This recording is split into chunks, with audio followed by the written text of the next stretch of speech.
Hello sob semuanya, selamat pagi semuanya sob. Selamat datang kembali di channel Nunu Julilmi. Tentunya hanya dalam konten serunya sepak bola. Oke, sebelum memulai konten serunya sepak bola, semoga hari ini rencana kalian yang sudah di schedulekan, yang sudah di notkan, catatkan, semuanya bisa berjalan dengan baik, berjalan dengan lancar sesuai rencana kalian dan sesuai keinginan kalian semuanya sob. Amin ya robbal alamin. Oke sob, saatnya kita masuk ke dalam konten serunya sepak bola, dan konten serunya sepak bola kali ini bertemakan Garuda Calling untuk round 4 melawan timnas Arab Saudi dan Irak tentu saja sob. Oke semuanya. Dan sebelum gue membacakan nama-nama Garuda Calling yang dipanggil untuk melawan timnas Arab Saudi dan timnas Irak, gue mau menyelipkan dulu sesuatu hal kalau demi apa ya, demi kelancaran, demi persiapan pemusatan latihan yang bermain di liga dalam negeri khususnya, akan lebih bisa bersiap diri, akan terlebih untuk mempersiapkan diri agar terlebih untuk berlatih terlebih dahulu karena jadwal Super League ada pergeseran jadwal. Kita ya ini kan untuk yang bermain di Super League aja. Kalau yang bermain di liga luar, liga Thailand, liga Eropa sana kan kita nggak bisa ganggu gitu, nggak bisa mengatur semaunya PSSI juga, semau kita juga ya. Jadi soalnya kan kalau nggak salah pertandingan terakhir ada tuh, klub pertandingan terakhir apa, habis itu besoknya langsung lawan Arab Saudi. Itu sangat-sangat riskan sekali, sangat-sangat bahaya sekali. Siapa itu nama pemain, gue lupa lagi siapa, Verdong atau siapa gitu, gue lupa, koreksi kalau gue salah, silakan kalau yang ingat gitu. Dan Liga 1 Super League ini akhirnya jadwalnya digeser dari yang tanggal 3 sampai 6 Oktober itu, yang bermain di tanggal tersebut diundur, bukan dibatalkan ya, diundur sob, digeser jadwalnya menjadi berubah menjadi tanggal 27 sampai 30 Desember. Oke. Jadi ya akhir-akhir tahun lah dia.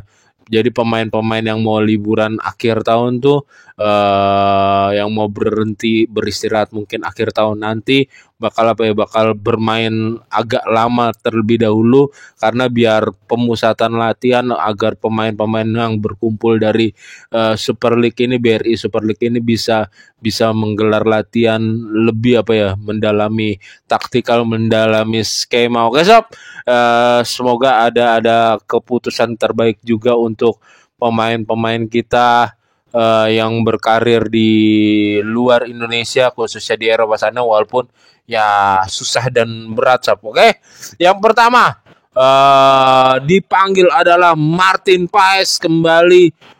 Dipanggil setelah edisi kemarin kan Martin Paes tidak bisa mengikuti karena cedera yang uji coba sebelumnya lawan Chinese Taipei dan siapa satu lagi.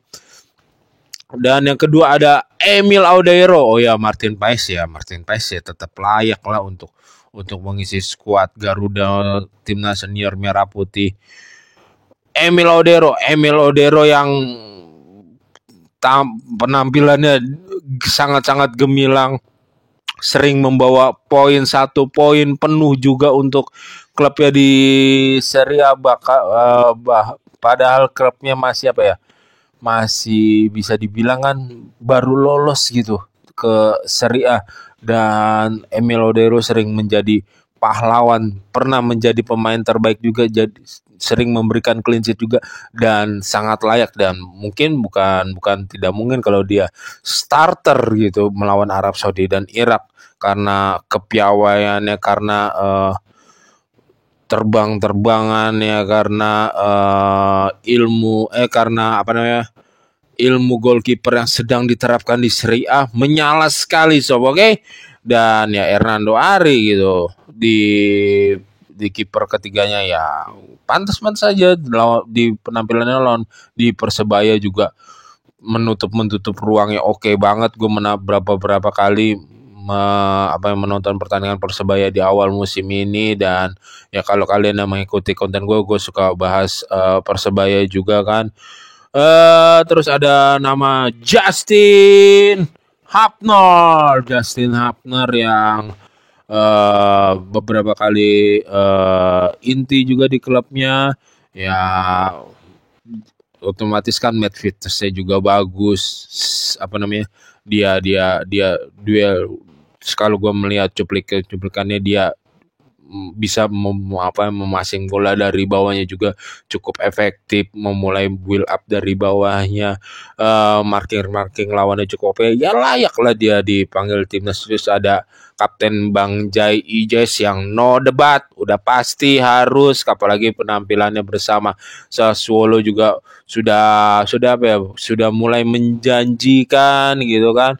Terus ada nama Rizky Ridho yang bersama Persija, namanya tak pernah redup, tak pernah padam, selalu menampilkan yang terbaik penampilannya bersama Persija. Ya sampai saat ini, sampai detik ini masih layak lah, dia masih sangat layak lah untuk dipanggil timnas. Dan ada Jordi Amat yang beberapa pertandingan terakhir namanya duet bersama Rizky Ridho-nya oke, gua suka. Walaupun dulu kan gua sempat nggak setuju kalau Jordi Amat ya, karena emang sebetulnya udah bukan masanya, udah tua juga gitu. Tapi kalau misalkan ada Jordi Amat terus ada Elkan Bagot, ya gua memilih Elkan Bagot untuk masuk timnas, skuad timnas. Oke.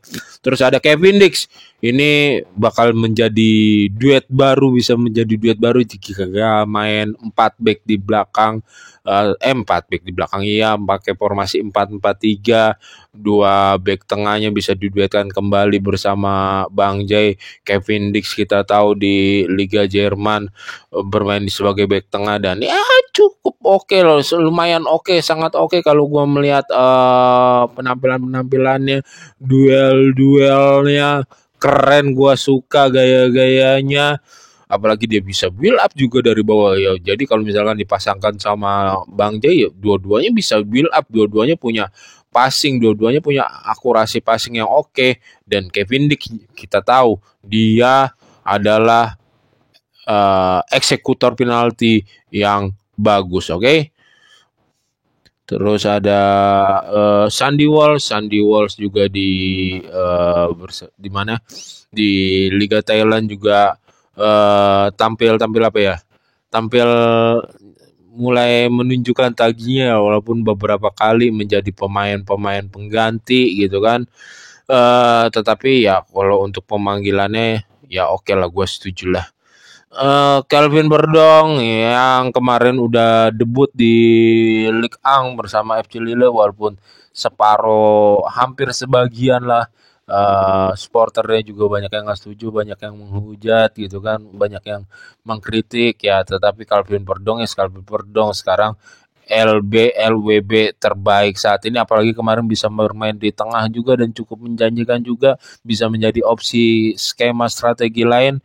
Ya oke lah, gua sangat setuju tentunya ya. Yance Sayuri, terus ada Eliano Schneider, pemain baru Persib Bandung ini ya perlahan mencuri perhatiannya penikmat sepak bola Indonesia. Kalau dia dipasangkan di depan ya cukup munculnya cukup oke, cut inside ke dalamnya cukup oke. Dia kan sering bermain di posisi bebas juga tuh di Persib Bandung. Ya cukup menjanjikan, walaupun di babak keduanya ditarik di posisi LB misalkan. Ya oke lah, setuju aja gua Eliano masuk. Sain Patinama yang ibaratnya kayak terlahir kembali di Liga Thailand, bahkan lebih sering dipasang menjadi menjadi starter, menjadi pilihan utama di klub barunya dibandingkan si Sandy Walsh. Dan ya Sain Patinama kayak kayak ibaratnya dia kan kalau untuk misalkan naik turun misalkan kurang cepat, tapi dia bisa menjadi opsi-opsi passing cutback yang memberikan cutback yang cukup bagus juga. Semoga bisa ya memberikan yang terbaik untuk timnas Indonesia. Nathan, Johan, Tom Hai yang masih mencari irama terbaiknya di Persib Bandung. Joy Belopesi, Mark Klok, Ricky Kambuaya, Beckham Putra yang kemarin pertandingan terakhirnya lawan Arema gua suka banget permainannya. Terus ada Lili Pali, ada kembalinya Ragnar Oratmangun, terus ada Miliano Jonathan yang kemarin di Young Utrecht kalau nggak salah udah berhasil mencetak gol perdana, mencetak gol debutnya, gol perdananya, astagfirullahaladzim. Egy Maulana, terus ada Yakob Sayuri, terus ada Ole, walaupun ya kan ibaratnya merumputnya masih berkurang ya, cuman kita butuh sosok Ole gitu. Dia kan masih baru-baru banget sembuh gitu ya. Secara permainan masih tanda tanya besar gitu. Cuman kita masih butuh sosok Ole gitu untuk ada berada di, entah itu di bench gitu, entah itu dimainkan ya pasti kayaknya sepertinya di bench gitu. Dia kan masih proses baru selesai pemulihan juga, butuh apa ya, butuh ritme untuk mengembalikan ketajamannya juga. Dan ada Mauro Zylstra, dan terus terakhir ada Ramadan Sananta. Ramadan Sananta kan lagi-lagi on fire juga di klubnya, ya layak lah untuk menjadi tiga target man di depan bersama Mauro Zylstra dan Ole Romeni. Dan di Garuda Keling untuk round 4 ini tidak ada namanya Marcelino, karena Marcelino mungkin apa ya, menit bermainnya sangat kurang sekali. Coach Patrick Kluivert kan pernah memaparkan, pernah mengeluarkan statement, Coach Patrick atau asistennya ya, kalau apa ya, kalau pemain-pemain yang dia panggil ini sebisa mungkin dibutuhkan untuk menit bermain, karena dia pengen melihat permainannya apakah benar-benar permainannya bisa mengangkat, bisa bergairah, bisa penampilannya bisa ngeblend bersama timnya gitu kan, bisa benar-benar naik atau up gitu, atau memberikan dampak positif gitu. Kayaknya Marcelino kalau selama ini kan dinilai kayaknya permainannya nggak keluar di Oxford. Iyalah menit bermainnya dikit gitu, dan sangat disayangkan sekali gitu sob. Oke. Terus ada Mesilger yang masih galau bersama klubnya. Dia pengen keluar tetapi klubnya menahan, dan klubnya akhirnya tidak memainkannya Mesilger. Dan Mesilger ya match fitnessnya pasti jelek, Mesilger juga kekurangan menit bermain. Dan ada asosiasi sepak bola Belanda juga dia mengomentari kalau Mesilger ini tidak tepat untuk diparkir gitu kan. Klubnya mendesak Mesilger untuk perpanjang kontrak. Nantilah kita bahas di konten selanjutnya sob. Cuman Mesilger ini kalau berbicara dengan pikiran dia nggak fokus, nggak ada konsentrasi yang buat ke timnasnya, dan otomatis match fitnessnya juga dari awal persiapan dia sangat kurang, cuman nge-gym sendiri kan, cuman latihan sendiri ya sangat kurang. Sebetulnya sama sih seperti Ole Romeni cuman kita kan di sini butuh striker, butuh target man. Mungkin kan juga yang dipasang juga dimainkan seperti yang tadi gue bilang, Mauro Zylstra. Oke. Dan yang terakhir ada Ivar Jenner juga.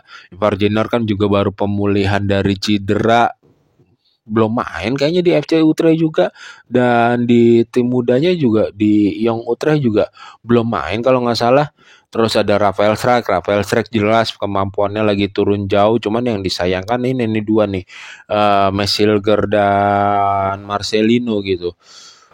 Marcelino kita tahu itu benar-benar bakat mutiara timnas Indonesia yang lahir murni di Indonesia gitu, sangat disayangkan. Dan ya nomor 7 Messi bisa bisa dikasih ke siapa ya? Bisa dikasih ke Beckham kali ya. Jadi benar-benar sosok Beckham gitu memakai nomor punggung 7.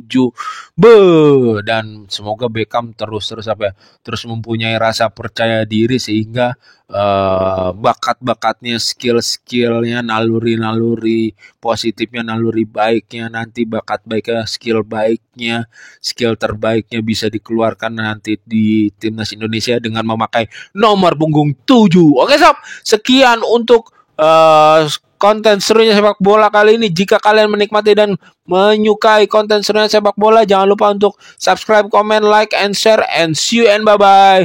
Jaga kesehatan sob.